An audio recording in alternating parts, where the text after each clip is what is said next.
కరీంనగర్ కలెక్టరేట్లో ఉమ్మడి జిల్లా ప్రజాపాలన ప్రగతి ప్రణాళిక 99 రోజుల కార్యాచరణపై జిల్లా ఇన్ఛార్జ్ మంత్రి తుమ్మల నాగేశ్వరరావు, మంత్రి పొన్నం ప్రభాకర్ సమీక్షా సమావేశం నిర్వహించారు. ఈ సందర్భంగా మంత్రులు మాట్లాడుతూ ముఖ్యమంత్రి ఆదేశాల మేరకు గ్రామ మండల జిల్లా స్థాయిల్లో ఈ ప్రణాళికను విజయవంతం చేయాలని అధికారులకు దిశానిర్దేశం చేశారు. పరిసరాల పరిశుభ్రత, ప్రభుత్వ కార్యాలయాల్లో ఫైళ్ల పరిష్కారం, ఆరోగ్యం, మహిళా శిశు రక్షణ, డ్రగ్స్ నిర్మూలన, విద్య, యువత మరియు పర్యావరణ పరిరక్షణ వంటి కీలక అంశాలపై ప్రత్యేక దృష్టి సారించాలని మంత్రులు సూచించారు. ఈ సమావేశంలో స్థానిక ఎమ్మెల్యేలు, ఎమ్మెల్సీలు మరియు ఉన్నతాధికారులు పాల్గొన్నారు.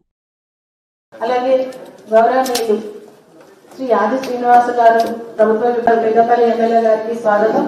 చైర్మన్ ఆఫ్ ఉమ్మడి కరీంనగర్ జిల్లా వారిగా స్వాగతం. కలెక్టర్ కరీంనగర్ గారికి మరియు శ్రీమతి లక్ష్మీ గారికి కూడా వెల్కమ్. అలాగే ఆల్ డిస్ట్రిక్ట్ ఆఫీసర్స్ కూడా వెల్కమ్.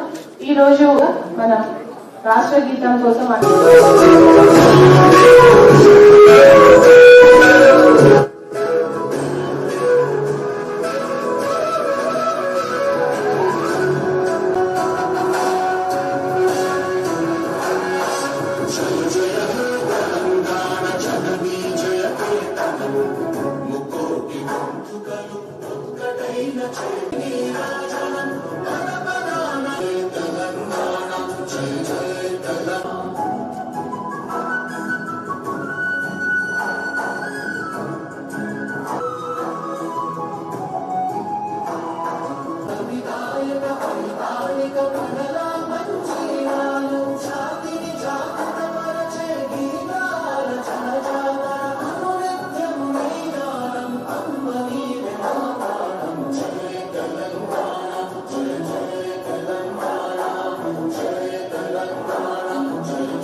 సార్, రాష్ట్రంలో వివిధ శాఖల 99 డే కార్యాచరణ